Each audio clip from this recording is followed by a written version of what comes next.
So bakit ako sasagot sa tao na unang-una, todo ang paninira niya sa akin, todo ang gastos niya sa paninira sa akin. Pangalawa, ganyan siya kasakim sa pera at sa power. Tatlo yung upuan niya, tatlo yung seats niya sa House of Representatives.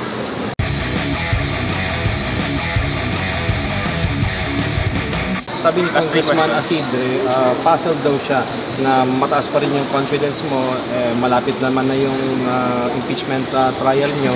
Tapos sinasabi niya, hindi mo naman daw mapaliwanag yung paggamit ng funds. Ano po ang reaksyon niyo sa kanya?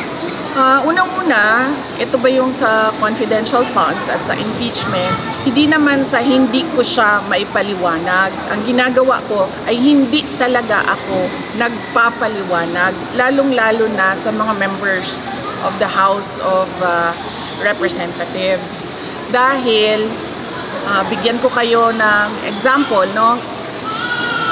Ang may-ari ng Tingog Party List ay si Martin Romualdez. Sinabi niya yan sa akin noon na siya ang may-ari ng Tingog Party List. At ano ang pwede nating sabihin na mag-substantiate, no, na totoo siya ang may-ari ng Tingog Party List, ay yung first nominee nila ay asawa niya. So ibig sabihin, yung second nominee nila na si Jude Isidre, na gusto niyang sumagot ako sa kanya patungkol sa confidential funds, ay pagmamay-ari ni Martin Romualdez. Kasi second seat siya ng Tingog Party List. So ibig sabihin, pinapasagot nila ako kanino, kay Martin Romualdez. So bakit naman ako sasagot sa Tingog Party List? Madami nagtatanong sa akin ngayon, ano bang magagawa namin? Ano bang matulong namin sa eleksyon? Unang-una, pwede nyo siguro matulong talaga, huwag nyo iboto yung Tingog Party List. Kasi ang boto para sa Tingog Party List ay boto para kay Martin Romualdez. Isipin nyo, tatlo na yung seats niya sa House of Representatives. Yung distrito niya sa Tacloban, yung dalawang upuan niya sa Tingog Party List. Yung upuan ng asawa niya, yung seat ng asawa niya, yung seat ni Isidre. So, hindi dahil hindi ko masagot yung mga tanong nila sa confidential funds, ayaw kong sumagot sa mga pagmamay-ari ni Martin Romualdez. Ang ginawa kasi nila, kasi distrito lang si Martin Romualdez sa Tacloban, diba?